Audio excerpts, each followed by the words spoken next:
தி Lord. ஆண்டவருடைய நாமம் மகிமைப்படுவதாக. இந்த காலவெளியிலேயும் அவருடைய சமூகத்தில் கூடி வந்திருக்கிற உங்கள் ஒவ்வொருவரையும் ஆண்டவர் ஆஸ்வதிப்பாராக. காலையிலே அவரை தேடுவது மிகுந்த பாக்கியமான ஒரு தருணம் இது. Price the Lord.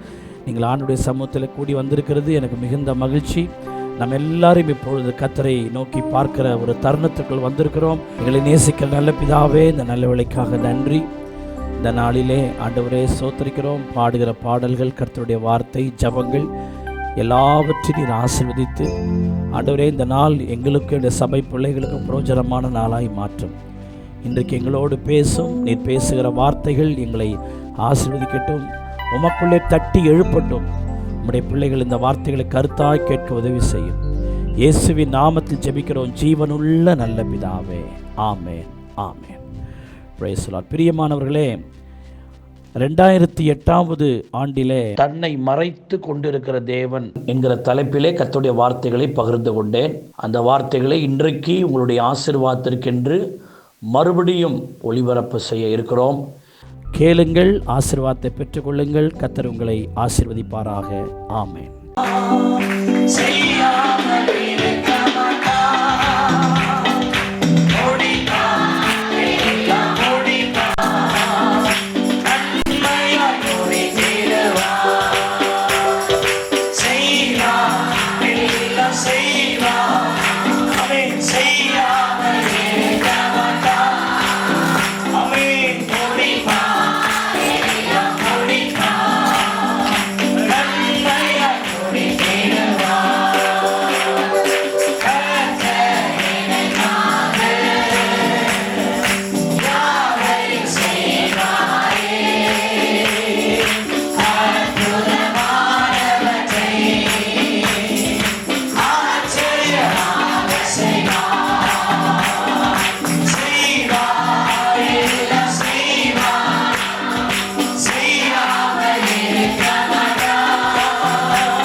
என்னோடு கூட ஏசாயா தீர்க்கதரிசன புத்தகம் 45ஆம் அதிகாரத்தை நாம் எடுத்துக்கொள்வோம்.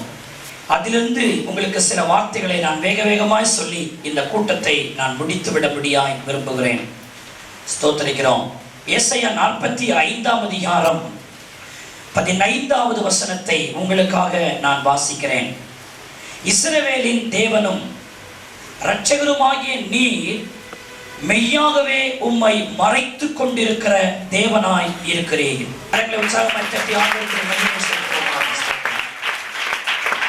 அல்லேலூயா.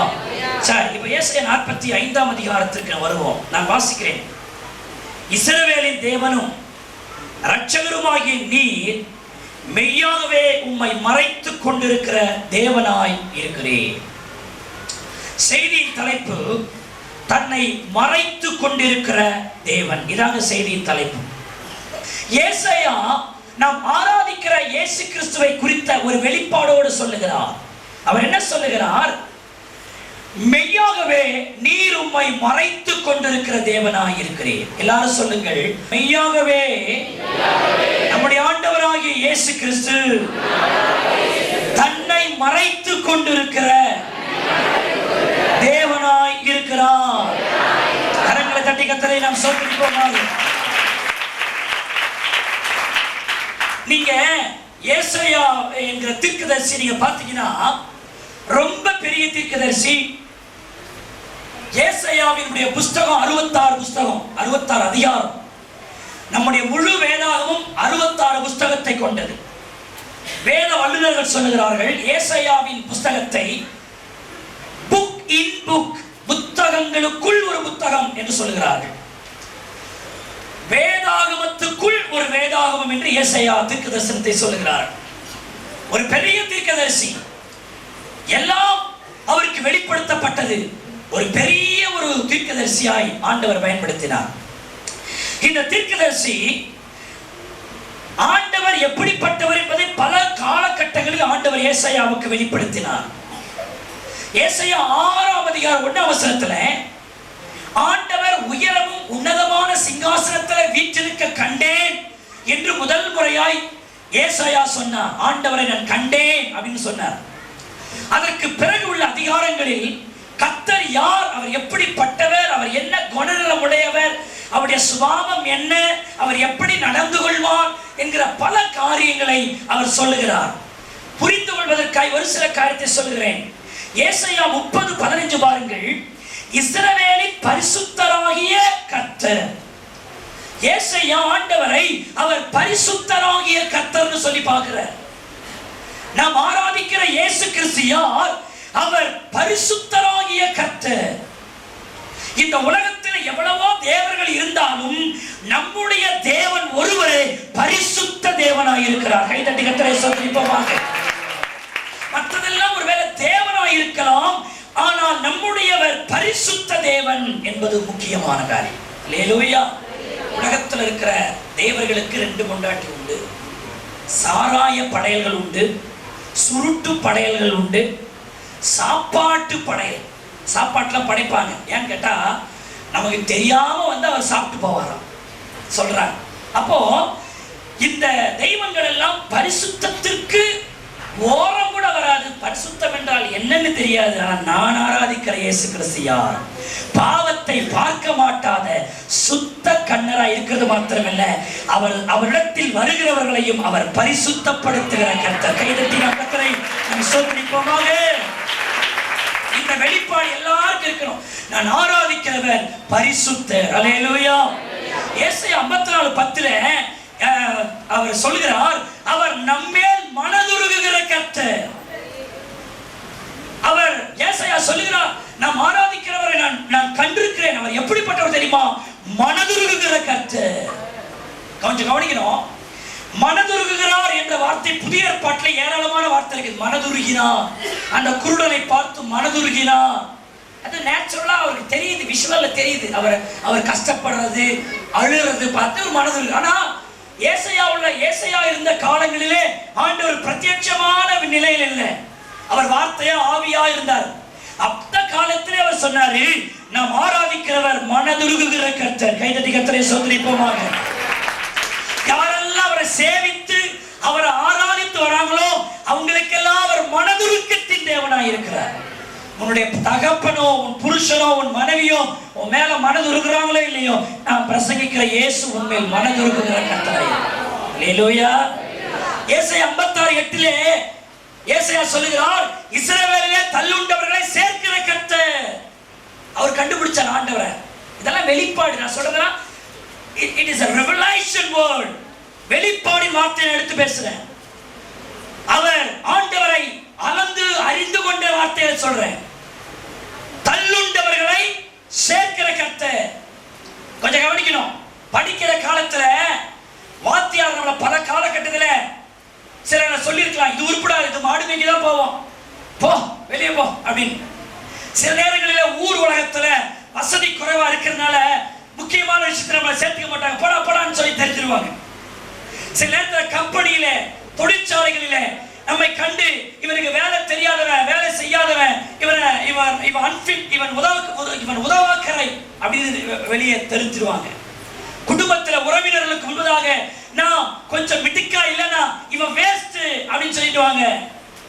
பல இடத்திலே பல காலகட்டங்களிலே நாம் தள்ளப்பட்டவர்கள் மறந்துடக்கூடாது. ஆனால் கர்த்தரோ நம்மை அவரிடமாய் சேர்த்துக் கொண்டார். கைதட்டி எல்லாரும் கர்த்தரை சொல்றீங்க. கவனிங்க, நான் தள்ளப்பட்டவன், கர்த்தர் என்னை சேர்த்துக் கொண்டார். நம்புறீங்களா? அல்லேலூயா. உலகம் வெறுக்கையில் நீரோ அணைக்கிறீர். உலகம் வெறுக்கையில் நீரோ அணைக்கிறீர். உமது அணைப்பிலே அந்த நெருப்பை மறக்கிறேன். உமது அணைப்பிலே அந்த நெருப்பை மறக்கிறேன். உம்மை நோக்கி பார்க்கின்றேன். எல்லாரும் பாடுவோம். இசையா ஸ்தோத்திரம், இசையா ஸ்தோத்திரம், இசையா ஸ்தோத்திரம். அப்போ நம்ம ஆராதிக்கிற இயேசு கிறிஸ்து ஏசாயா 56:8 படி தள்ளுண்டவர்களை, இஸ்ரவேலில் தள்ளுண்டவர்களை சேர்க்கிற கர்த்தர். ஏசாயா 51:22 அவர் என்ன சொல்றார்? ஏசாயா தம்முடைய ஜனத்துக்காக வழக்காடுகிற கர்த்தர். ஓ ஐயா, நாம் சேவிக்கிற இயேசு யார்? நாம் பணிந்து கொள்ளுகிற இந்த கர்த்தர் யார்? இஸ்ரவேலிலே தள்ளுண்டவர்களை சேர்க்கிற கர்த்தர் மாத்திரமல்ல, தமது ஜனத்துக்காக என்ன செய்கிறவர்? வழக்காடுகிறவர். உன் மேல ஒருத்த பொய்யா கேஸ் போடுறானா? வழக்காடுவா. உன் நியாயம் புரட்டப்படுகிறதா? வழக்காடுவா. உன்னை காரணம் இல்லாமல் கண்ணீர் வடிக்க வைக்கிறாரா? வழக்காடுவா. காரணமில்லாத பகையா? வழக்காடுவா. பிறர் உங்களை தவறாய் புரிந்து கொண்டு தவறான வதந்தியை பரப்பினார்களா? வழக்காடுவார். அவர் பொய்யாய் வழக்காடுகிறவர் அல்ல, நீதியாய் உனக்காய் வழக்காடுவார். அல்லேலூயா. உலக நீதிமன்றங்கள் எத்தனை காரியங்களை செஞ்சாலும் சாலமோன் சொல்றார், நீதிமன்றங்களில் நீதி இல்லை என்று சொல்றார். ஆனா ஆண்டவர் நீதி உள்ள நியாயாதிபதி, அவர் உங்களுக்காய் வழக்காடுவார். ஒருவேளை நீங்கள் பலதரப்பட்ட விஷயங்களிலே சிக்கப்பட்டிருக்கிறீர்களா? எடுத்து சொன்னாலும் உங்களை தவறாய் நினைக்கிறார்களா? நாம் ஆராதிக்கிற இயேசு நமக்கு ஒரு நல்ல வழக்கறிஞராய் இருக்கிறார். அவர் நமக்கு வழக்காடுகிறவராய் இருப்பார். அல்லேலூயா. ஏசாயா 51:15 என்ன சொல்லுகிறது?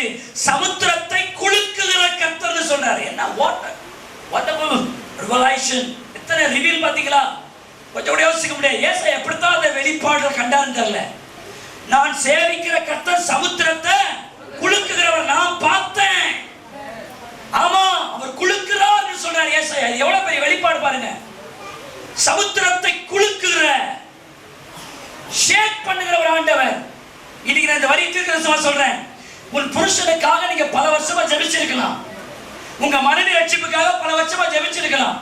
உங்கள் பெற்றோர் ரட்சிப்புக்காக பல வருஷமா ஜெபிச்சிருக்கலாம். அல்லது யாரோ ஒரு குறிப்பிட்ட உறவினருக்காக நீங்க ஜெபிச்சிருக்கலாம். ஆனா பல வருஷமா ஜெபிச்சோம். நீங்க சொல்லலாம், எவ்வளவோ சொல்லி பார்த்துட்டாங்க, இரும்பு மாதிரி நிக்கிறாருங்க, கொஞ்சம் கூட அசையவே மாட்டாரு, கொஞ்சம் கூட இறங்கி வரவே மாட்டாரு, கொஞ்சம் கூட அவர் இறங்கி பேசுற மாதிரி இல்ல, அவர் கொஞ்சம் மிடுக்காவே தான் இருக்கிறாரு. நான் சொல்லுகிற இயேசு யார்? சமுத்திரத்தையே குலுக்கி எடுக்கிறவர்னா மனுஷனை குலுக்க அவருக்கு ஏமாற்றம். எந்த மனுஷனையும் அவர் அசைக்க வராத முடியும். ஏனென்றால் அவர் சமுத்திரத்தையே குலுக்குகிற கர்த்தர். கைதட்டி கர்த்தரை ஸ்தோத்திரிப்போம். ஏசாயா 31:9 அவர் சொல்றாரு, சீயோனிலே நெருப்பையும் இஸ்ரவேலிலே சூளையையும் உடைய கர்த்தர். இது அவருடைய ரிவீல். இது ஏசாயா இயேசுவிலே கண்ட ஒரு வெளிச்சம். சீயோனிலே அவர் நெருப்பையும் இஸ்ரவேலிலே சூளையும் உடைய கர்த்தர். சீயோன் என்பது தேவ சபை, இஸ்ரவேல் என்பது தேவ ஜனங்கள். அப்போ சபையிலே ஆண்டவர் நெருப்பா இருக்கிறாராம். தேவ ஜனங்களுடைய வாழ்க்கையில் அவர் சில நேரத்தில் சூளையை உடையவராய் இருக்கிறார். கொஞ்சம் கவனிங்க. உங்க வழி சரியா இருந்தா அவர் உங்கள் வாழ்க்கையில இளந்தென்றலாய் இருப்பார். உங்களை சுமக்கிறவராய் இருப்பார். உங்களை தப்பு வைக்கிறவராய் இருப்பார். உங்க வழி சரியில்லை, இப்படி திருப்பி இப்படி போட்டு, அப்படி திருப்பி இப்படி போட்டு, அங்க ஒரு பேச்சு, இங்க ஒரு பேச்சு, அங்க ஒரு பார்வை, இங்க ஒரு பார்வை, வெளியே ஒரு நடிப்பு, உள்ள ஒரு சினுக்கு, அப்படி என்பது போல இருந்தால் அவர் உங்களுக்கு நெருப்பாயும் சூளையாயும் இருப்பார். கொஞ்சம் கவனிக்கணும். நான் முதல்ல சொன்ன 6 வார்த்தை சாதக வார்த்தை, இது கொஞ்சம் எதிரான வார்த்தை. இப்படிப்பட்டவர், நீ ஆராதிக்கிறவர் எப்படிப்பட்டவர்? அவர் உனக்கு தென்றலா, தாளாற்றவரா, பாலூற்றவரா, சீராற்றவர் மாத்திரம் அல்ல, நீ கீழ்ப்படியாத பட்சத்தில் நெருப்பாயும் சூளையாயும் இருப்பார். யாரையும் ஏமாத்த, இயேசுவை யாராலும் ஏமாத்த முடியாது. வசனத்தின்படி நடக்கிறவர்களுக்கு வசனத்தின் வாக்கு தத்தங்கள் எல்லாம் உண்டு. ஆனா வசனத்துக்கு எதிராக நடக்கிறவங்களுக்கு கர்த்தர் நெருப்பையும் சூளையும் உடைய கர்த்தரா இருப்பார். கைதட்டி ஆண்டவரை சொல்றீங்க பார்க்கலாம். சரி, இப்படி நிறைய நான் சொல்லிட்டே போலாம். இதுல ஒரு விசேஷத்தை சொல்றார் ஏசாயா, மெய்யாகவே நீர் உம்மை மறைத்து கொண்டிருக்கிறீர். கவனிக்கணும். You must understanding your God. நீங்கள் சேவிக்கிறவர் முதல்ல யாருன்னு உங்களுக்கு தெரியணும். அவர் வெளிப்படவும் செய்வார், மறைந்து கொள்ளவும் செய்வார். எல்லாரும் சொல்லுங்கள், சில நேரம் அவர் வெளிப்படுவார். எல்லாரும் சத்தமா சொல்லும் பாருங்க, நான் சேவிக்கிற கர்த்தர் சில நேரம் வெளிப்படுவார், சில நேரம் அவர் வெளிப்படுவது இல்லைன்னு சொல்லுங்க. எல்லாரும் சொல்லுங்க, அவர் தன்னை தானே மறைத்துக் கொண்டிருக்கிற கர்த்தர். கொஞ்சம் கவனிக்கணும். சில நேரத்திலே உங்களுடைய ஜபத்தில் அவர் வெளிப்பட்டிருக்கலாம், சில நேரம் உங்கள் தரிசனங்களின் வழியாக அவர் வெளிப்பட்டிருக்கலாம், சில நேரம் சொப்பனத்தின் வழியாக அவர் உங்களுக்கு வெளிப்பட்டிருக்கலாம், சில நேரம் ஒரு ஊழியக்காரன் பிரசங்கத்தின் வழியாக உங்களுக்கு அவர் வெளிப்பட்டிருக்கலாம், சில நேரம் நீங்கள் ஊழியம் செய்கிற பொழுது அவர் வெளிப்பட்டிருக்கலாம். நான் இல்லை என்று சொல்லவில்லை. ஆனால் அவர் அநேக காலகட்டங்களில் அவர் வெளிப்படுவது இல்லை. அதை நீங்க புரிஞ்சுக்கணும். நிறைய பேர் இந்த சத்தியம் தெரியாதனால கர்த்தரை தப்பா பேசிடுறோம், தப்பா கால்குலேஷன் பண்ணிடுறோம். நிறைய பேருக்கு ஃபவுண்டேஷன் டாக்டரின் தெரியல, ஆண்டவரை பத்தி ஃபுல் தெரியல அவங்களுக்கு. ஆண்டவர் அப்படியே காட்சி கொடுப்பார், பேசுவார், அவர் ஆபத்துல வந்து உதவி செய்வார், கண்ணீர்லாம் உழைப்பார், ஜபத்தெல்லாம் கேட்பார். ஓகே, எல்லாரும் தப்பே கிடையாது. சில நேரத்தில் அதுக்கு அப்படியே பாதகமாகவும் ஆண்டவர் அனுப்பார். அமைதியா இருப்பார், கண்டுகொள்ளாமல் இருப்பார், மறைந்திருப்பார், ஒளிந்திருப்பார். நீ எவ்வளவு பேசினாலும் சத்தம் காட்ட மாட்டார், அவருடைய காலடிகள் தெரியாது, ரொம்ப மௌனமாகவும் இருப்பார். இதையும் ஒரு தேவ பிள்ளைகள் புரிந்து கொண்டால் தான் வெற்றி உள்ள வாழ்க்கை செய்ய முடியும். கைதடி கர்த்தரை சொல்லியிருப்பாங்க. அல்லேலூயா. ஏன் ஆண்டவர் சில நேரத்தில் அப்படி இருக்கிறாருன்னா அது அவருடைய நேச்சர். பரலோகத்தில் போய் தான் நீங்க அவர்கிட்ட கேட்கணும், ஏன் ஆண்டவரே நீங்க உங்களை மறைச்சிட்டு இருக்கீங்கன்னா நீங்க அங்கதான் போய் கேட்கணும். சோத்திரம். அவர் சில நேரங்களில் வெளிப்படுகிறதை மறைத்துக் கொண்டிருக்கிற கர்த்தரா இருக்கிறார். இதற்கு நாம் என்ன செய்யணும்ன்றத குறிப்பா உங்களுக்கு சொல்ல போறேன். இப்படிப்பட்ட நேரத்தில் ஒரு விசுவாசி நடந்து கொள்வது விதம் எப்படி? என்னோட திருப்பிக் கொள்வீர்களா? ஏசாயா 8ஆம் அதிகாரத்தை திருப்பிக் கொள்ளுங்கள். 17ஆம் வசனத்தை நான் வாசிக்கிறேன். நானோ யாக்கோபின் குடும்பத்திற்கு தமது முகத்தை மறைக்கிற கர்த்தருக்காக. இந்த வார்த்தை கொஞ்சம் கவனிச்சீங்களா? யாக்கோபின் குடும்பத்திற்கு தமது முகத்தை மறைக்கிற கர்த்தருக்காக. இது ஏசாயா சொன்ன வார்த்தை. ஏசாயா என்ன சொல்றாருன்னா, யாக்கோபின் குடும்பத்திற்கு தமது முகத்தை மறைக்கிற கர்த்தர். யாக்கோபின் குடும்பம் என்ன? ரட்சிக்கப்பட்ட குடும்பம், அபிஷேகம் பண்ணப்பட்ட குடும்பம், கர்த்தரை பின்பற்ற குடும்பம், கர்த்தரையே தெய்வமா கொண்டிருக்கிற குடும்பம், குடும்ப ஜபம் நடக்கிற குடும்பம், கர்த்தருக்கு பயப்படுற குடும்பம், கர்த்தருக்கு முக்கியம் கொடுக்கிற குடும்பம், ஞானஸ்தானம் எடுத்த குடும்பம், இயேசு கிறிஸ்துவின் இரத்தத்தினால கழுவப்பட்ட குடும்பம். இதுக்கெல்லாம் பெரிய யாக்கோபின் குடும்பம். கவனிக்கணும். ஆனா இந்த யாக்கோபின் குடும்பத்திற்கு அவர் எப்படிப்பட்டவர்? தமது முகத்தை மறைக்கிற கர்த்தர். எல்லாரும் சொல்லுங்கள், யாக்கோபின் குடும்பத்திற்கு தமது முகத்தை மறைக்கிற கர்த்தர். ஹல்லேலூயா, ஹல்லேலூயா. ஐயோ, நான் கர்த்தரை தேடுகிறவனாயிற்றே, கர்த்தரை ஆராதிக்கிறவனாயிற்றே, எனக்கு ஏன் தேவனுடைய பிரசன்னம் இல்லை? சில நேரம் கவனிக்க, ஆண்டவர் மறைக்கிறார்னா அந்த நேரத்தில் உனக்கு ஒரு இக்கட்டு காலமாக இருக்கலாம். கர்த்தர் அந்த மறைத்துக் கொண்டிருக்கிற அந்த நேரத்தில் உனக்கு அழுகையின் காலமாக இருக்கலாம், உனக்கு ஜெபத்திற்கு பதில் வராத காலமாக இருக்கலாம், உன் காயங்கள் ஆற்றப்படாததா இருக்கலாம். அருமையானவர்களே, நான் இந்த மைக்கை பிடித்து உங்களோடு பேசிக் கொண்டிருக்கிறேன். என்னுடைய எத்தனையோ ஜெபத்திற்கு இன்று வரைக்கும் பதில் இல்லை. என்னுடைய எத்தனையோ முயற்சிகள் இன்றும் ஜெயம் பெறவில்லை. ஒரு சில காரியத்தில் நான் கிறிஸ்துவுக்குள் வெற்றி அடைந்தவன் கூட, ஆனால் அநேக காரியத்தில் நான் இன்னும் அடைய வேண்டிய இலக்கை இன்னும் நான் அடையவில்லை. நான் பல நாட்கள் ஜெபித்துக் கொண்டிருக்கிற ஒரு சில ஜெபங்களுக்கு எனக்கு இன்னும் தருவேனா தர மாட்டேனா என்ற எந்த பதிலும் இல்லை. பரலோகம் எனக்கு அமைதி காக்கிறது. சில நேரங்களில் தம்முடைய பிள்ளைகளுக்கு, தம்மை சேவிக்கிற பிள்ளைகளுக்கு சில நேரத்தில் சில ஜெபங்களில் சில கோரிக்கைகள், சில முயற்சிகள், சில காரியத்தில் உங்களுக்கு இன்னும் பதில் வராமல் இருக்கலாம். இந்த வார்த்தை கேட்டுக்கொண்டிருக்கிற அருமையான சகோதரா, நீ ஒரு குறிப்பிட்ட காரியத்திற்கு ஜெபித்தும், அருமையான சகோதரி ஒரு குறிப்பிட்ட காரியத்திற்கு உபவாசித்தும், ஒரு குறிப்பிட்ட காரியத்திற்கு முயற்சி எடுத்தும் பரலோகத்திலிருந்து எந்த ஒரு ஆன்சர் உனக்கு இன்னும் வராமல் இருக்கலாம். அப்படியானால் நீங்கள் என்ன செய்ய போகிறீர்கள்? நீங்க என்ன நினைக்கிறீங்க? ஆண்டவரை பத்தி, பரலோகத்தை பத்தி என்ன நினைக்கிறீங்க? இப்போ அதான் அங்கேயே இருந்திருக்கலாம், இங்க வந்து இவ்வளவு உபத்திரப்பட வேண்டியதா இருக்கு. ஐயோ, இந்த பெந்தேகோஸ்தே கூட்டம் நமக்கு செட் ஆகலப்பா, இந்த பரிசுத்த ஆவிக்குரிய வாழ்க்கைன்னு சொல்றாங்க, ஒண்ணும் கிடைக்கல, நமக்கு வேண்டாம் அப்படின்னு சொல்லி நீங்க பின்வாங்க போறீங்களா? என்ன பண்ண போறீங்க? இந்த நேரத்தில் தேவப்பிள்ளை என்ன செய்யணும்?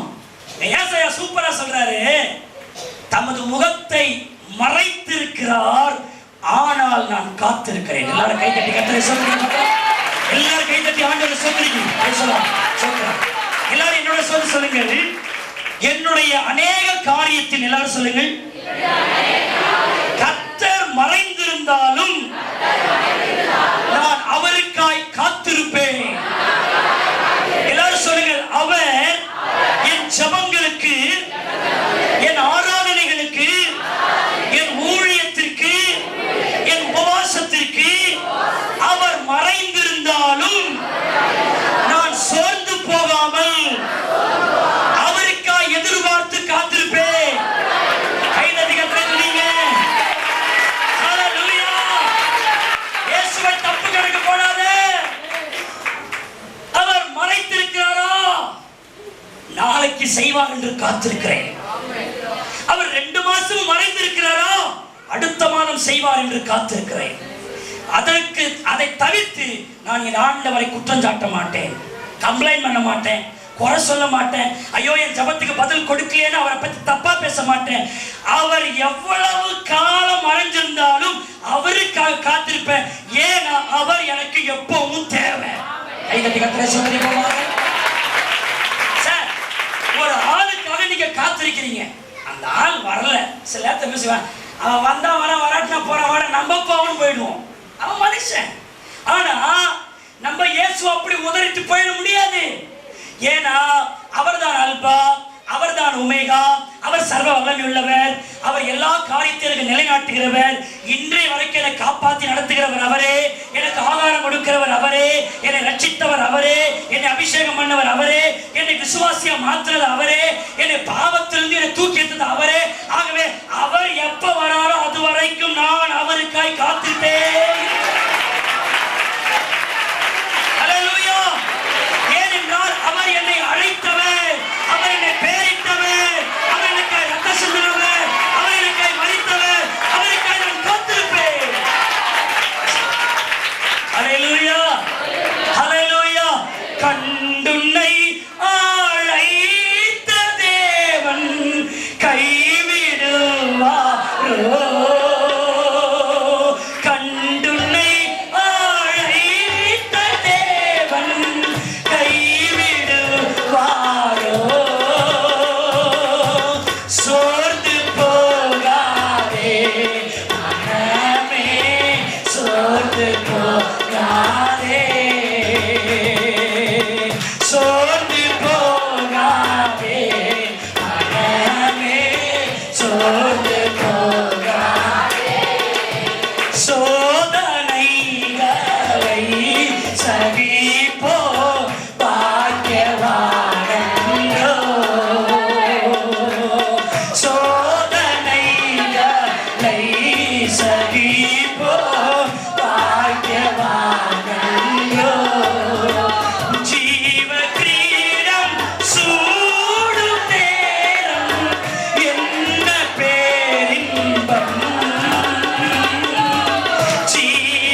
இன்னும் பதில் தரவில்லை, இன்னும் என் கண்ணீரை அவர் துடைக்கவில்லை, ஆனாலும் அவருக்காய் காத்திருக்கிறேன். கைதட்டி கர்த்தரை ஸ்தோத்திரம் பண்ணுவோம். ஹல்லேலூயா. என்னுடைய குடும்பத்திற்கு அவர் மறைந்துதான் இருக்கிறார், இன்னும் நான் காத்திருக்கிறேன். என் ஜபத்திற்கு அவர் மறைந்துதான் இருக்கிறார், ஆனாலும் காத்திருக்கிறேன். இன்னும் என் கண்ணீர் துடைக்கப்படவில்லை, ஆனாலும் காத்திருக்கிறேன். இன்னும் என் காரியங்கள் நிறைவேற்றப்படவில்லை, ஆனாலும் என் கர்த்தருக்காய் காத்திருக்கிறேன். எத்தனை அருமையான ஒரு வசனம் பாருங்கள். யாக்கோப்புக்காக தமது முகத்தை மறைத்திருக்கிற கர்த்தருக்காக காத்திருந்து எதிர்பார்க்கிறேன். என்னுடைய வாழ்க்கையினுடைய பிரதானமே வேதத்தை படிப்பதும் அதை தியானிப்பதும் அதை எடுத்து பிரசங்கம் பண்ணுவதுதான் என் வாழ்க்கையில் இருக்கிற உன்னதமான பணி. நானும் ஒரு குடும்பத்தில் இருக்கிறேன், எனக்கும் உங்களைப் போல பல காரியம் உண்டு. ஆனாலும் என்னுடைய பிரதான நோக்கம் வேதத்தை ஆராய்வதும் அதை எடுத்து ஜனங்களுக்கு பிரசங்கிப்பதும் கர்த்தர் மேல் வைத்திருக்கிற ஒரு பெரிய பொறுப்பு, பெரிய காரியம்.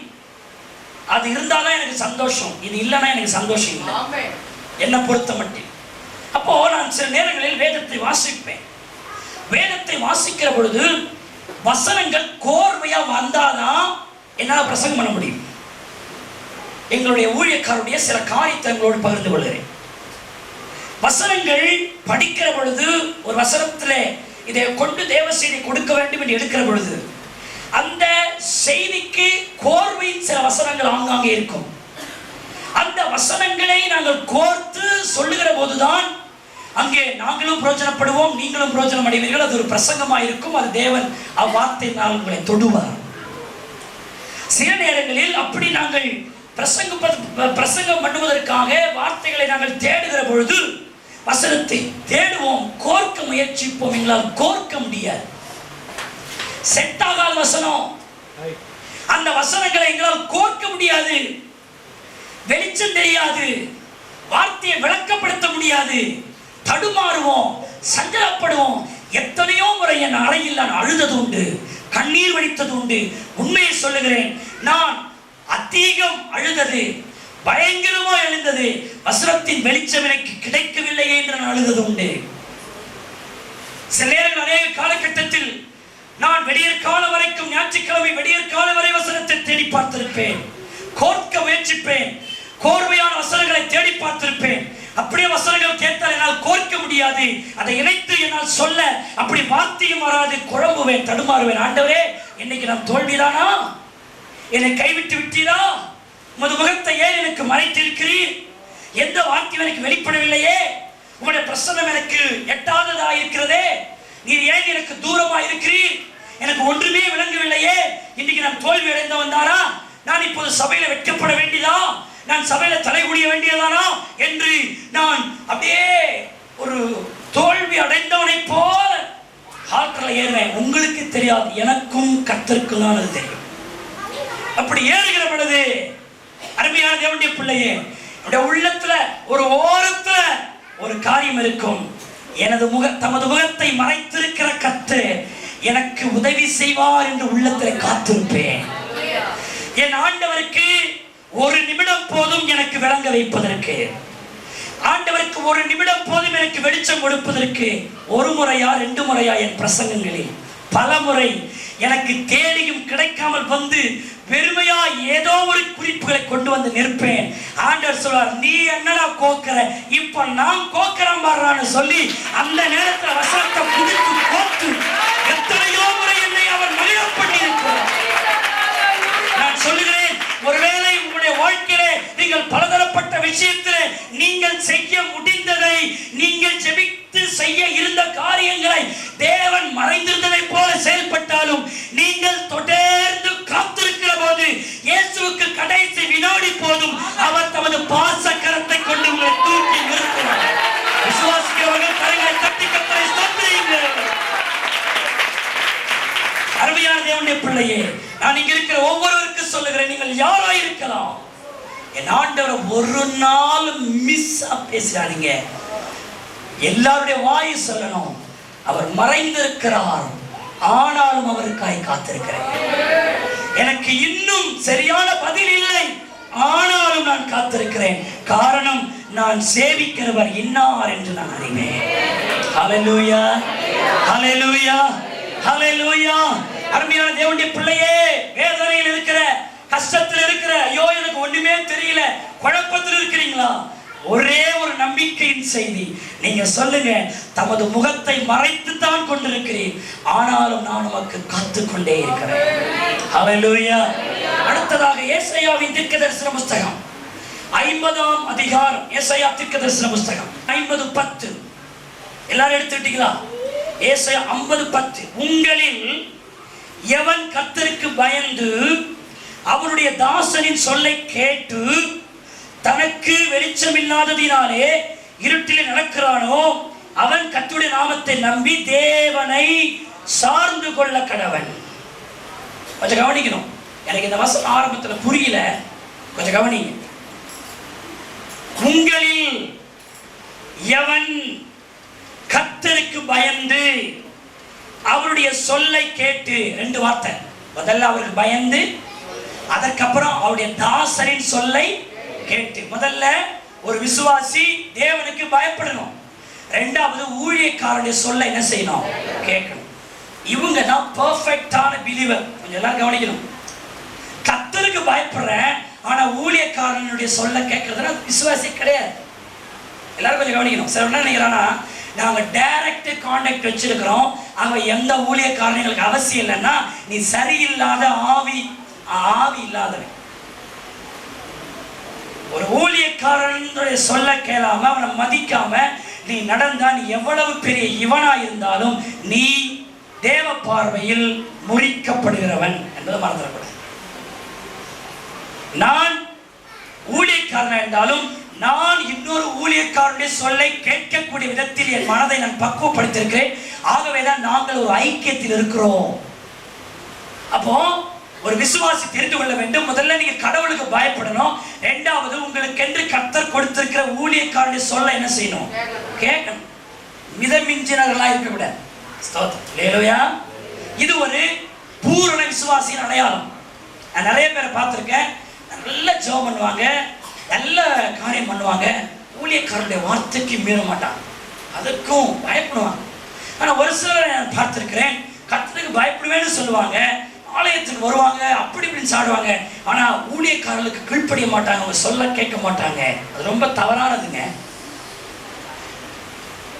நீங்கள் யாராயிருந்தாலும் இந்த நிலைமை இருக்க வேண்டும். இப்போ செய்தியை கொஞ்சம் கவனிக்கணும். கர்த்தருக்கு பயந்து எவன் ஒருவன் அவருக்கு பயந்து அவருடைய தாசனின் சொல்லை கேட்கிறான், இது ஒரு பூர்ணமான காரியம் தான். இப்போ எனக்கு என்ன சந்தேகம்னா, கர்த்தருக்கு பயந்து இருக்கிறாரு, தாசனின் சொல்ல என்ன செய்யறாரு? கேட்கிறாரு. ஆனா அடுத்த வரி பாருங்க, தனக்கு வெளிச்சம் இல்லாததினாலே. எனக்கு புரியல, இது என்ன? இது கர்த்தருக்கு பயந்து இருக்கிறாரு, ஊழியக்கார சத்தத்தை கேட்கிறாரு, ஆனால் என்ன இல்லையா? என்ன இது? கர்த்தருக்கு பயப்படுறவனுக்கு எப்படி வெளிச்சம் இல்லாம போவோம்? ஊழியக்கார வார்த்தை கேட்கறவனுக்கு வெளிச்சம் இல்லாம எப்படி போவோம்? போக வாய்ப்பு இருக்கு. இதை நான் விளக்குறேன். நீங்கள் சொல்லலாம், நான் உண்மையா இருக்கேன், நான் ஒழுங்கா சபைக்கு போறேன், கர்த்தருக்கு பயப்படுறேன், எனக்கு தெரிந்த மட்டும் ஆவிக்குரிய வாழ்க்கையில நான் என்னை சரிப்படுத்திக் கொள்கிறேன், ஆனாலும் எனக்கு பாதை தெரியவில்லையே, இருளா இருக்கிறது, முன்னுக்கு எப்படி வருது பின்னுக்கு எப்படி வருதுன்னு தெரியலையே, பக்கவாட்டு தெரியலையே, குழப்பமா இருக்கே. கொஞ்சம் கவனிக்கணும் தேவ பிள்ளை, கொஞ்சம் கவனிங்க. கர்த்தருக்கு பயப்படுறீங்க, சொல்ல கேட்குறீங்க, இருளா இருக்கு, என்ன பண்றது? நின்ற வேண்டியதானா? இந்த கர்த்தருக்கு பயந்து ஆண்டவர் எனக்கு கொடுத்த வெளிச்சம், எனக்கு கொடுத்த இருளை பார்த்தியான்னு பின்வாங்குறதா? அல்ல. சில நேரத்தில் கர்த்தருக்கு பயப்படுற, ஊழியக்காரனுடைய சொல்ல கேட்கிற விசுவாசிகளுக்கு சில வேளையில் தேவனுடைய முகம் மறைக்கப்படும், வெளிச்சம் தெரியாது. ஆனால் அந்த தேவ பிள்ளை கர்த்தர் மேல் பாரத்தை வைத்துவிட்டு தொடர்ந்து நடந்து கொண்டே இருக்கிறார். கைதட்டி கர்த்தரை சொல்லிப்போம். வெளிச்சம் இல்லை, எல்லாரும் சொல்லுங்கள், வெளிச்சம் இல்லை, ஆனால் நடக்கிறான். இதுதான் ஒரு விசுவாசியின் அழகு. வெளிச்சம் இல்ல, அதனால நின்னுட்டு விசுவாசி இல்ல. வெளிச்சம் இல்லை, ஆனாலும் என் கர்த்தர் மேல் என் பாரத்தை வைத்துவிட்டு தொடர்ந்து என் பயணத்தை நான் நடத்தி கொண்டேன். நான் சொல்லுகிறேன், ஏசாயா தீர்க்கதரிசன புஸ்தகம் 42 அதிகாரத்தை நீங்கள் திருப்பிக் கொள்ளுகிற பொழுது அதுல வேதம் சொல்லுகிறது, குருடனை அவன் அறியாத வழியிலே நடத்தி அவனுக்கு முன்பதாக இருளை கர்த்தர் வெளிச்சமாக்குவார். கொஞ்சம் கவனிக்கிற சிஸ்டர், சில நேரத்தில் கர்த்தர்களை டெஸ்ட் பண்றதுக்காக கூட இப்படி நடக்கலாம். அப்படியே இருளா இருக்கும், டார்க்கா இருக்கும், ஒன்னே புரியாது. என்னடா அது, இவ்வளோ உபாசம் பண்ண, இவ்வளோ ஜெபம் பண்ணோம், ஒரு தெளிவும் இல்லை, ஒரே டார்க்கா இருக்கு, எதை செய்ய எதை விட ஒண்ணுமே புரியல, இன்னும் கர்த்தர் கை விட்டுட்டாரா, அவ்வளவுதானே என் கதை அப்படின்னு ஒரு இருள். ஆனா அந்த நேரத்தில் விசுவாசி சொல்லணும், இருளா இருந்தாலும் நான் நடப்பேன், அவர் எனக்கு வெளிச்சமாக. கைதட்டி கர்த்தரை சொல்லிக்கலாமா? ஹல்லேலூயா. இனி என் காலை நான் முன்ன வச்சுட்டேன், இனி நான் பின்வாங்க மாட்டேன். Forward ever and backward never. மறுபடியும் சொல்லுகிறேன், forward never and backward ever. அருமையானவர்களே, இந்த வார்த்தை கொஞ்சம் கவனியுங்கள். நம்முடைய வாழ்க்கையில் நான் முன்னேறுவேனே ஒழிய ஒரு நாளும் பின்னேறவே நான் மாட்டேன். என் வாழ்க்கையில நான் முன்னேறி கொண்டே இருப்பேன். அல்லேலூயா. என்ன அழைச்சது கர்த்தர், என் கையை பிடிச்சது அவர். ஆகவே எத்தனை இருள் இருந்தாலும், எத்தனை சதிராசமோசம் இருந்தாலும், நான் எனக்கு இப்படி ஆயிப்போச்சுன்னு சொல்ல மாட்டேன். நான் தொடர்ந்து நடப்பேன்.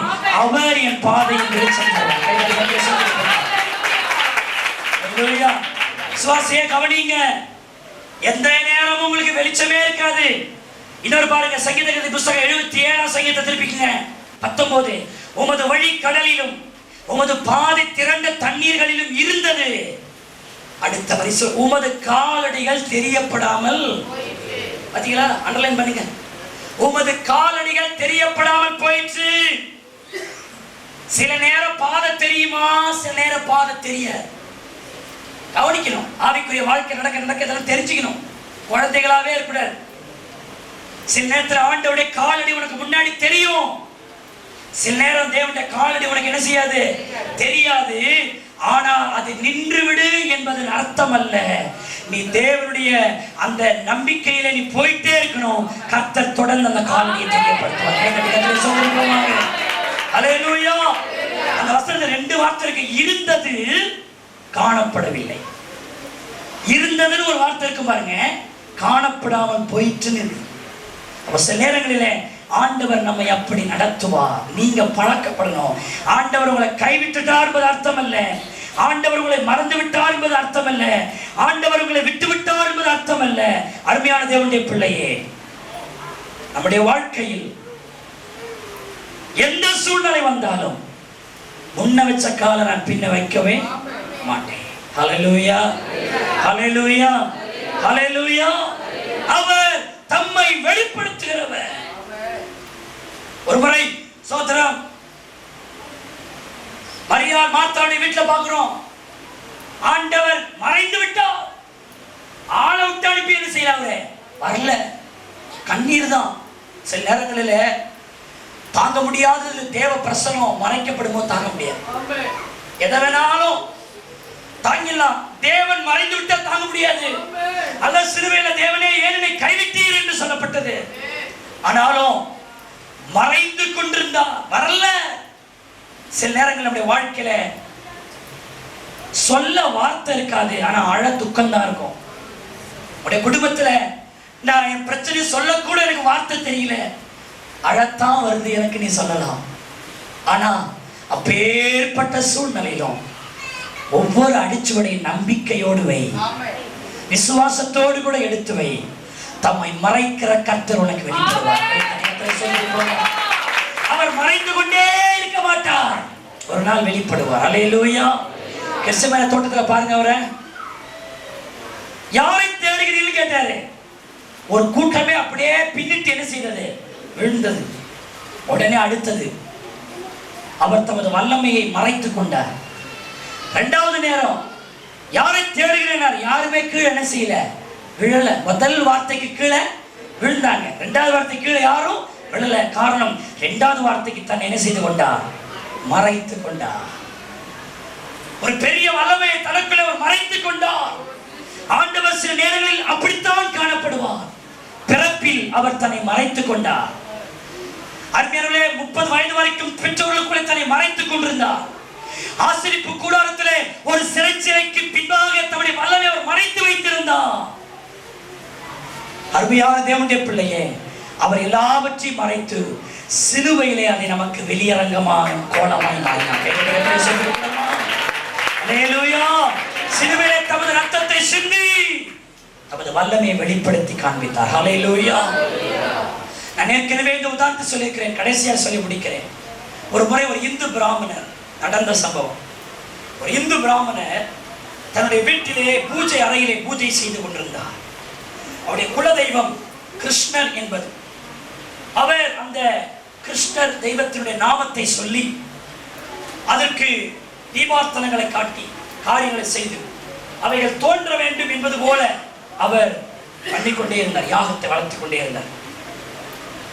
அந்த விக்கிரகம் இருந்ததற்கு பக்கத்திலே ஒரு பிரகாசமான வெளிச்சத்தோடு இயேசு அந்த அறையிலே தோன்றினார். இயேசு அந்த அறையிலே தோன்றி சிரித்த முகத்தோடு அந்த கையை நீட்டினார். அதற்கு அந்த இந்து பிராமணன் சொன்னார், நீயா கிறிஸ்தவர்களுடைய தேவன் அல்லவா, உன்னை யார் கூப்பிட்டது? உன்னை நான் கூப்பிடவில்லை, நீ போய்விடு. நான் என் தெய்வத்தை தான் கூப்பிடுகிறேன், நீ போய்விடு என்று அவர் சொல்ல அவர் மறைந்து போனார். மறைந்து போய் மறுபடியும் ஸ்லோகங்களை சொல்லிக்கொண்டு தீபார்த்தனை காட்டிக்கொண்டு, ஓ நான் உங்களுடைய உண்மை பக்தன் அல்லவா, வழி வழியாய் சேவிக்கிறோம் அல்லவா, எனக்கு வந்து காட்சி கொடு, எனக்கு முன்பதாக வா என்று சொல்லிக்கொண்டே இருந்தார். ஆண்டவர் அந்த சிலைக்கு பக்கத்தில் மறுபடியும் அவர் பிரகாசமான வெளிச்சத்தோடு தோன்றி சிரித்த முகத்தோடு தன் கையை அவர் நீட்டினாராம். நீட்டினுடனே அவர் இன்னும் கோபத்தோடு, உன்னை யார் கூப்பிட்டது? நான் உன்னை கூப்பிடவில்லை, என் தெய்வத்தை தான் கூப்பிட, நீ போய்விடு என்று சொல்ல அவர் மறுபடியும் மறைந்து போனார்.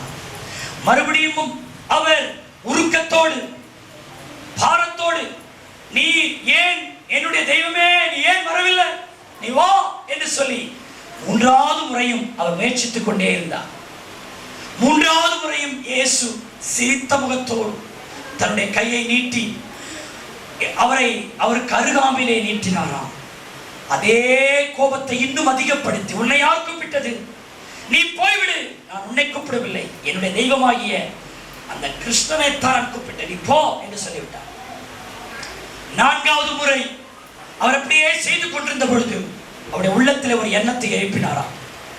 நீ உண்மையான தெய்வமானால், நான் சேவிக்கிற நீ உண்மையான தெய்வம்னா நீ எனக்கு முன்னாடி வா. நீ எனக்கு முன்னாடி நீ வரலனா அதுக்கப்புறம் அந்த கிறிஸ்தவனின் தெய்வமாகிய இயேசு மறுபடியும் தோன்றினார்னா நான் அவருடைய பக்தனாகவே மாறிவிடுவேன் என்று அவர் சொன்னாராம். அப்படி மனதுருகி நெஞ்சுருகி அவர் சொல்லும் பொழுது மறுபடியும் இயேசு சிரித்த முகத்தோடு, காயப்பட்ட கரங்கள், கைகளிலிருந்து ரத்தங்கள் வடியக்கூடிய ஒரு நிலையில் மறுபடியுமாய் ஆண்டவர் காட்சி கொடுத்தாராம். அந்த மனுஷன் அவருடைய பாதத்தில் சரணாகதியாய் விழுந்து, நீர்தான் உண்மையான தெய்வம், இனி நான் உண்மைத்தான் சேவிப்பேன், இனி நான் உண்மைத்தான் ஆராதிப்பேன், இனி நான் உண்மைத்தான் மகிமைப்படுத்துவேன் என்று சொல்லி அன்றையிலே அவரிலிருந்து அவருடைய பக்தராய் மாறி இன்றைக்கும் அவர் உண்மை உள்ள ஒரு சாட்சியாய் இன்றைக்கும் அவர் இருக்கிறார். இது ஒரு நடந்த சம்பவம். நான் ஏன் சொல்லுகிறேன், இந்த சம்பவத்தை நான் கேள்விப்பட்ட போது ஒரு அசிங்கமான விக்கிரகத்தின் நடுவே இயேசு ஏன் தோன்ற வேண்டும்? ஆண்டவரே, இந்த ஒரு மனுஷனை மீட்டுக் கொள்றதுக்காக, இந்த ஒரு மனுஷன் ரட்சிக்கிறதுக்காக நீர் இப்படி காட்சி அளிப்பீரானால், தேவனே ஏன் என்னுடைய சபையில நீ ஏன் காட்சி கொடுக்க வேண்டும்? என்னுடைய விசுவாச குடும்பத்தில் காட்சி கொடுக்க வேண்டும், எங்கள் பாண்டிச்சேரியிலே நீர் காட்சி கொடுக்க வேண்டும், இந்த தேசத்திலே நீர் காட்சி கொடுக்க வேண்டும். நாங்கள் 1000 பிரசங்கம் பண்ணாலும் நீ ஒரு காட்சி கொடுத்தா போதும். ஹல்லேலூயா. என்னுடைய நான் ஒரு 30 வருஷம் ஒரு 40 வருஷம் தொடர்ந்து கத்தி ஒரு 1000 பேர் நான் வழிநடத்தக்கூடிய ஒரு நிலைக்கு நான் இருக்குன்னு வச்சுங்களேன். ஆனா அவ்வளவுதான் என்னால செய்ய முடியும். அத்தனை வருஷம் போனாலும் எனக்கு அவ்வளவு பேர் தான் பிரசங்கம் பண்ண முடியும். ஆனா இயேசு வந்து நின்று ஒரே ஒரு முறை நான் தான் தெய்வம்னு காட்டினா போதும், சர்வ உலகமும் பின்பற்றி ஆண்டவரே நீர் ஏழுமை மறைத்துக் கொண்டிருக்கிறீர். ஹல்லேலூயா. என்று நாம் கேட்கிற பொழுது ஆண்டவர் மறைத்துக் கொண்டிருந்தாலும் அவர் வெளிப்படுவார், நம்முடைய கண்ணீரை துடைப்பார், நம்மை வாரி அணைப்பார். நாமும் இப்படி ஜெபிப்போம். தேவனே, நீர் மறைத்துக் கொண்டிருக்கிறவரா இல்லாமல் நீர் வெளிப்படுவீராக. நீர் மறைத்துக் கொண்டிருக்கிற காலகட்டத்தில் நாங்கள் சோர்ந்து போகாதபடி நாங்கள் முன்னேறுகிறவர்களா எங்களை மாற்றும். நம்ம எல்லாரும் எழுந்து நிற்போமாக. இயேசுவை நாம் நோக்கி பார்ப்போமாக. தமது முகத்தை மறைத்துக் கொண்டிருக்கிற ஒரு கர்த்தர். அருமையான தேவனுடைய பிள்ளையே, இந்த நாள் இந்த வார்த்தையை கேட்டுக்கொண்டிருக்கிற 2 குறிப்பை நான் ஆழமாய் பதிவு செய்தேன். முதலாவதாக, அவர் மறைத்துக் கொண்டிருந்தாலும் அவருக்காய் காத்திருக்கிறேன். இரண்டாவது, அவர் பயந்து அவருடைய சொல்லை கேட்டாலும் இருள் இருந்தாலும் நான் பயப்படாமல் நடப்பேன். இயேசு எனக்கு இருளிலும் அவர் வெளிச்சமாய் இருப்பார். பாதை தெரியாவிட்டால் நடப்பேன், அவர் எனக்கு பாதையிலே எனக்கு வெளிப்படுத்துவார். ஹல்லேலூயா, ஹல்லேலூயா.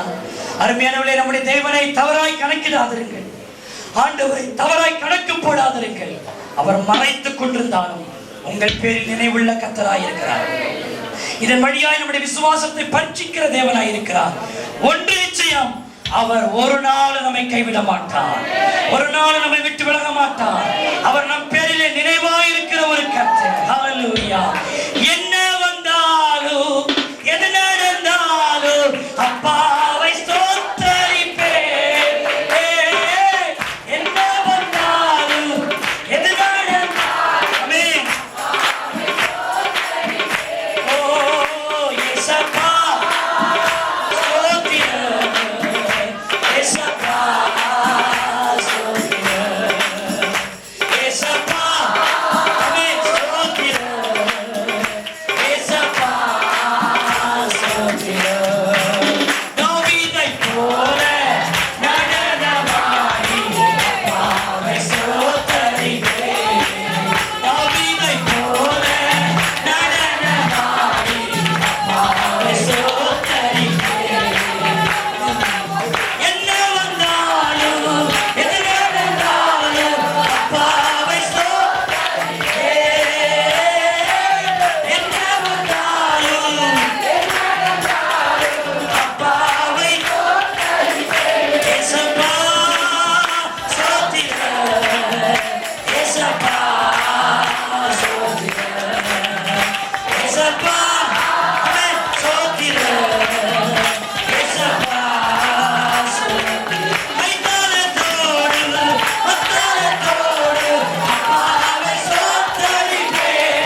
இன்றைக்கு உங்களுக்கு 2 குறிப்பை உங்கள் இருதயத்தில் அளித்திருக்கிறார். ஒன்று, அவர் எனக்கு மறைக்கப்பட்டிருந்தாலும் அவருக்காக நான் காத்திருப்பேன், அவருக்காக எதிர்பார்த்திருப்பேன். என்னை அழைத்தவர் நடத்துவார். என்னை அபிஷேகம் பண்ணவர் என்னை கைவிட மாட்டார். அவர் ரத்தத்தினால் கழுவப்பட்டவர். என் குடும்பத்தை அவர் கைவிட மாட்டார். என் வியாபாரத்தை அவர் கைவிட மாட்டார். என் வாழ்க்கை அவர் கைவிட மாட்டார். என்னை அவர் நடத்துவார். சோத்திரம். சகோதரியே பயப்படாதே, சகோதரனே பயப்படாதே, நீ எந்த சூழ்நிலை பயப்படாத. உன்னை அழைத்தவர் பெரியவர், உன்னை அழைத்தவர் பெரியவர். உலகத்தில் இருக்கிறவனை பார்க்கிறோம், உன்னை அழைத்தவர் பெரியவர். உன்னை கடைசி வரைக்கும் அவர் நடத்துவார். உன் குடும்பத்தை கடைசி வரைக்கும் நடத்துவார். நீ சோர்ந்து போகாதே, நீ வேதனைப்படாதே. அவர் உனக்கு சகல ஞானத்தில் கிருபை உள்ளவராக இருக்கிறார். இரண்டாவது, நீ உண்மையாய் நடந்தாலும் சில நேரத்தில் உன் பாதையில இருள் இருக்கலாம், தடுமாற்றங்கள் இருக்கலாம், குழப்பம் இருக்கலாம். ஐயோ, இயேசுவை என் வழியிலே காணுமே என்று சொல்லக்கூடிய விதத்தில் இருக்கலாம். இனிமே என் குடும்பத்தை எப்படி நடத்த போறேன்னு தெரியலையே, என் பிள்ளை எப்படி நடத்த போறேன்னு தெரியலையே, என் எதிர்கால வாழ்க்கை நான் எப்படி வளப்படுத்த போறேன்னு தெரியலையே, எனக்கு ஒண்ணும் புரியலையே என்று அப்படிப்பட்ட நிலையில் யாராவது இங்க வந்திருப்பீர்களா? உங்களுக்காய் கர்த்தர் சொல்கிற வார்த்தை, அந்த இருளிலே நீ தொடர்ந்து முன்னேறு, அந்த இருளிலே நீ தொடர்ந்து முன்னேறு. இயேசு உனக்கு வெளிச்சமாய் இருப்பார், இயேசு உனக்கு வெளிச்சமாய் இருப்பார், இயேசு உனக்கு நம்பிக்கையாய் இருப்பார், இயேசு உனக்கு விடுவிக்கிறவராய் இருப்பார், இயேசு உனக்கு பாதுகாக்கிறவராய் இருப்பார். பயப்படாதே. எங்களை அதிகமாய் நேசிக்கிற நல்ல பிதாவே, இந்த நல்ல வேளைக்காய் நன்றி செலுத்துகிறோம். இன்றைக்கு நீர் எங்களோடு கூட பேசின கர்த்தருடைய வார்த்தைகளுக்காய் நன்றி. தன்னை மறைத்து கொண்டிருக்கிற தேவன் என்று உம்மை ஆண்டவரே ஸ்தோத்திரிக்கிறோம்ப்பா. வெளிப்படுத்தி எங்களோடு பேசின வார்த்தைகளுக்காக நன்றி. அநேக நேரம் கர்த்தர் எங்கே இருக்கிறார், கர்த்தர் ஒளிந்து கொண்டிருக்கிறாரோ, நான் எங்கும் தேடியும் அவரை காணலையே, ஆண்டவர் இருக்கிறாரா இல்லையான்னு தெரியலையே, அவர் செயல்படாமல் இருக்கிறாரே, நான் எவ்வளோ ஜெபம் பண்ணி எனக்கு ஜெபத்துக்கு பதில் இல்லையே, என் காரியம் என்னவாகுமோ என்று சொல்லி சில நேரம் நாங்கள் கலைத்து திகைத்து போகிற நேரம் உண்டு ஆண்டவரே. ஆனாலும் நீருமை மறைத்து கொண்டிருந்தாலும் எங்களுக்காய் கிரியை செய்கிற நல்ல ஆண்டவராக இருக்கிறதுக்காய் ஸ்தோத்திரம் ஆண்டவரே. மெய்யாகவே எங்களுக்கு நன்மை செய்கிற ஆண்டவரப்பா. இப்பொழுது உன்னை கைவிட்டேன், ஆனால் உருக்கமான இரக்கங்களால் உன்னை திரும்பவும் சேர்த்து கொள்வேன்னு சொன்ன தேவன் ஆண்டவரே. சில நேரம் ஆண்டவரே ஸ்தோத்திரிக்கிற ஐயா, எங்கள் சிந்தையில் தோணலை, எங்களுடைய காது கேட்கலை, ஆனாலும் உங்களுடைய பிள்ளைகளுக்கு நீ சகலத்தை ஆயத்தம் பண்ணி வச்சுருக்கிறீங்க ஆண்டவரே. சில நேரம் எங்கள் கண் காணாமல் இருக்கலாம், ஆனாலும் நீ கிரியை செய்கிற தேவனாக இருக்கிறீங்க ஆண்டவரே. அதற்காக நன்றி செலுத்துகிறோம். தன்னை மறைத்து கொண்டிருக்கிற தேவன் ஆண்டவரே என்ற அந்த தன்மையை எங்களுக்கு வெளிப்படுத்தியிருக்கிறீர். ஆகவே நாங்கள் இனி பயப்படாதபடிக்கு கர்த்தர் எங்களோடு கூட இருக்கிறார் என்று சொல்லி நாங்கள் விசுவாசத்தோடு முன்னேற, ஜெயம் எடுக்க, ஆண்டவரே நன்மைகளை பெற்றுக்கொள்ளுகிறவர்களாய் மாற ஆண்டு உதவி செய்யும். கர்த்தர் இந்த வார்த்தையின்படியே செய்ய போகிறதுக்காய் நன்றி. இந்த பிரசங்கத்தை கேட்ட ஒவ்வொருவரையும் ஆசீர்வதியும். இயேசுவின் ரத்தம் ஜெயம், இயேசுவின் ரத்தம் ஜெயம். இயேசுவின் நாமத்தில் ஜெபிக்கிறோம் ஜீவனுள்ள நல்ல பிதாவே, ஆமேன், ஆமேன். நம்முடைய கர்த்தராகிய இயேசுவின் கிருபை, பிதாவாகிய தேவனுடைய அன்பு, பரிசுத்த ஆவியானுடைய ஐக்கியம், வழிநடத்தல், பாதுகாப்பு, பராமரிப்பு இன்றும் இன்றும் சதா நாட்களிலும் நம் அனைவரோடு கூட இருப்பதாக. ஆமேன். எல்லாரும் சேர்ந்து சொல்லுவோம். என் ஆத்துமாவே கர்த்தரை சோத்தரி, என் முழு உள்ளமே அவருடைய பரிசுத்த நாமத்தை சோத்தரி. என் ஆத்துமாவே கர்த்தரை சோத்தரி, அவர் செய்த சகல உபகாரங்களையும் மறவாதே. அவரின் அக்கிரமங்களை எல்லாம் மன்னித்து, என் நோய்களை எல்லாம் குணமாக்கி, என் பிராணனை அழிவுக்கு விலக்கி மீட்டு, கிருபையினாலும் இரக்கங்களினாலும் முடிசூட்டி, நன்மையினால் என் வாயை திருப்தியாக்கி, கழுக்கு சமானமாய் திரும்ப என் வயதை வாழ வயது போல் ஆக்குகிறார். அல்லேலூயா, அல்லேலூயா, அல்லேலூயா. கர்த்தர் உங்களை ஆசீர்வதிப்பாராக. ஆமென்.